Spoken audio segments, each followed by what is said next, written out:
Alright, so it's been a while since I've done one of these, but welcome to Into the Infinityverse, where I basically talk about certain elements of the Infinityverse, which is the shared fanfiction universe that my friend Jason Voorhees and I work on together. And today we're going to be doing we're going to be talking about a fun one. And this is one I've kind of waited to talk about until we've got a little more, we put out a little more information about it. And that is He-Man and She-Ra. So He-Man and She-Ra it's interesting because we haven't really talked about that a lot. So we're going to do, this video is going to be basically talking about that. So let's talk about He-Man and She-Ra. Let's talk about She-Ra first, because this is actually, we are following She-Ra and the Princesses of Power. Like, this continuity is set after the events of the series. So the She-Ra we are following in here is the She-Ra, the Adora, and all of them in that universe. So everyone's here. We're all after the events of the War of Hordak Prime, and so everyone's there now. It's going to be interesting because can't be said for He-Man. He-Man is a little more interesting because we're kind of like with the Transformers, where it's bits and pieces of other continuities with primarily G1 and IDW. Here, I think Jason and I kind of came to the conclusion that, yeah, let's just do an amalgam of all things He-Man. Like, for primarily, we're going to be focusing on, like, the original 80s cartoon and the 2000s with elements of Revelations in there. You're not going to see the French cartoon, any elements of the French cartoon in here. I'm going to say that right now. So it is kind of an amalgam of 80s, 2000s, with a little bit of Revelations. So it's very much an amalgam of those worlds put together. Now, the other thing is, you're probably going to be asking, and let me answer this question right now, are Adora and Adam related? Yes, they are. They are the twin siblings, much like in the original series, but here it's different because they were separated at birth. You see, even in the show, like, even when they gave, like, an answer as to what happened with Adora and why she was taken and whatnot, here it's a little different. Like, here it's going to be a little different, where we're kind of retconning some things.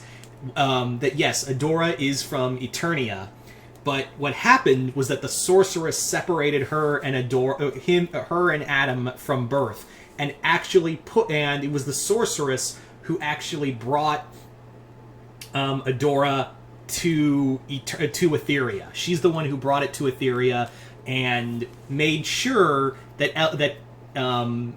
events would occur that basically would be like, all right, this is how she's going to find the sword and become She-Ra, because yeah, she has the same kind of power that is connected to to Castle Grayskull as much as He-Man. So really, this is basically her, like, the sorceress is kind of like very immoral here. Like, the sorceress, along with the group she's a part of called the Cosmic Council, who are like all these cosmic deities who watch over the multiverse, the sorceress kind of worked on her own. She grabbed Adora because she knew if Adam died and Adora died, there'd be no one to protect Eternia. So she was kind of like, yeah, I kind of need to make sure that if anything happens to Adam, Adora will be safe. Kind of like splitting up Luke and Leia. Like if Adam fell to like dark magic or turned evil or just didn't turn out well, she would have Adora on standby and ready to go in case anything happened to Adam. And she also wanted to, like I said, made sure that Hordak would find her and would lead to her finding the sword. This also means that yes, she kind of manipulated events so that she knew that Adora would take the sword and join the princesses and leave Catra behind. As you can imagine, Catra wasn't a fan of that when she found out the news that the woman she loved was kind of preordained by some cosmic entity that she would more or less bring her pain because some cosmic deity needed her as a fallback plan. So Catra's not a fan of that. So yeah. Now, the big thing is that Etheria and Eternia are from two different universes. They're obviously from two... Etheria is not like a sister world, it's its own world, and Eternia is its own universe as well. Much like in how they said in Revelations, Eternia, much like in what they said in Revelations, is the heart of the universe. So it's kind of like Oa in the way. Like, Oa is the center of the universe, but the Earth is the center of the multiverse. Here, in the Infinityverse, that's kind of the same thing, where Eternia is the center of the universe, but Earth Prime, is the center of the multiverse. So, yeah. Anyway, so what was I going to say? So let's talk a bit about Eternia, this version of Eternia. Here, like I said, it is very much 80s Revelation and the 2000s cartoon like stitched together Frankenstein, very Frankenstein kind of way. But here, He-Man and the Masters of the Universe are going along great. But there are the other villains along with Skeletor, who is in power, and there is a version of Hordak here. Like, this is very 80s. Hordak is here. Different Earth different universe means different version of that character. So it was actually Jason who came up with the idea of not just having original Hordak here, but also he wanted to do versions of the other characters, like Scorpia, Catra, Entrapta, but I don't want to spoil those. But yeah, there are other versions of the Horde here on Eternia, and they're not as kind as the versions we saw. Like, they are in no way, shape, or form as kind or as gentle as those versions of those characters. I'm not going to spoil, like, because he told me these ideas, but yeah, I thought it was awesome. So, when will you see them? I'm not going to say. But yeah, just so you know, there are less than nice versions of those characters on Eternia. Anyway, so following that, we also have the Snake Men, the King Hiss and all them, they're here. Anyone you really think of really is really here. Like, that's kind of the thing, is that it's anyone you could think of, they're here. They're here on this Earth.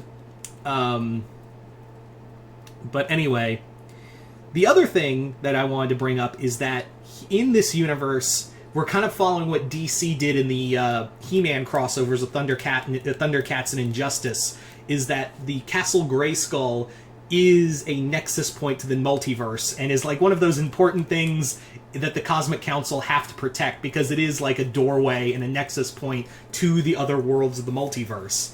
So we kind of took that element in here as well. So keep that in mind.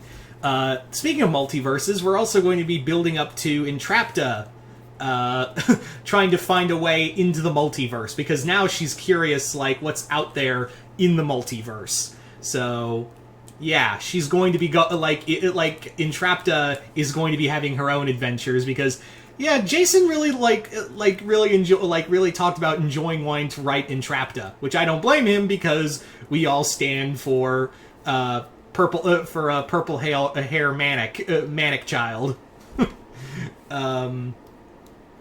So Entrapta is going to be trying to find her way and explore the multiverse, and she's going to have help, but I'm not going to say who's going to be helping her.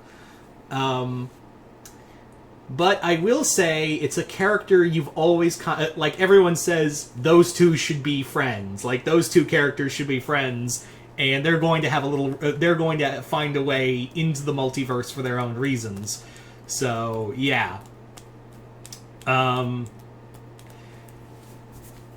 Yeah, so I just thought this is just kind of just fun, just a fun video. I thought it would be just total, what was I gonna say? Yeah.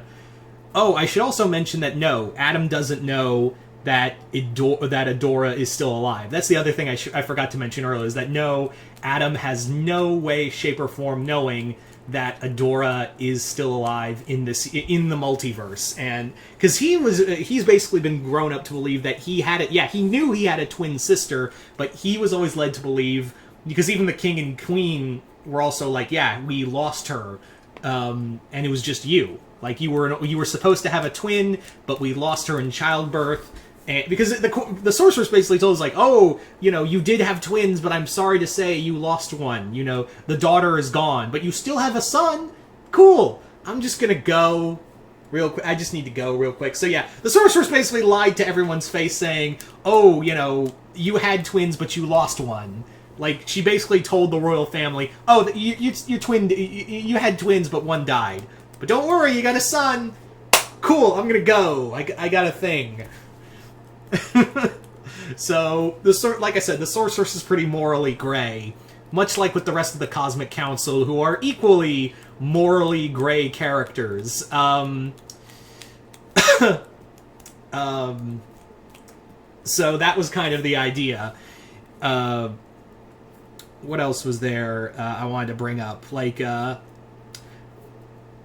crap, there was something else I wanted to bring up with these characters. But yeah, the Eternia is also going to factor in some stuff with the multiverse. We also have like some other characters. Like there is like Etheria and Eternia are going to be very aware of each other now because in the Savage's multiverse story, we recently revealed that yeah, Sorceress spilled the beans to Catra, and Catra is now kind of left with the moral quandary of, do I tell Adora all of this? Like, do I tell her that she has a family? Do I tell her that she has a brother, that she has this magical destiny, that all of it was preordained? Or is Catra going to be Catra and not tell her because because Catra, as we all know, is really good at self-destructing. So is Catra going to? So now we're kind of left up in the air of like, is Catra going to tell her, or is she going to keep to herself she's going to keep all of that to herself out of fear of Adora leaving her again, because yeah, she has abandonment issues, so she could like has that paranoid thought of, oh my god, what if she just leaves Etheria and leaves me behind to go be with her family? Oh god, no. Like that's kind of what we're kind of leaving up in the air at the moment. So yeah, so there you go, guys. That is pretty much all I'm going to say about the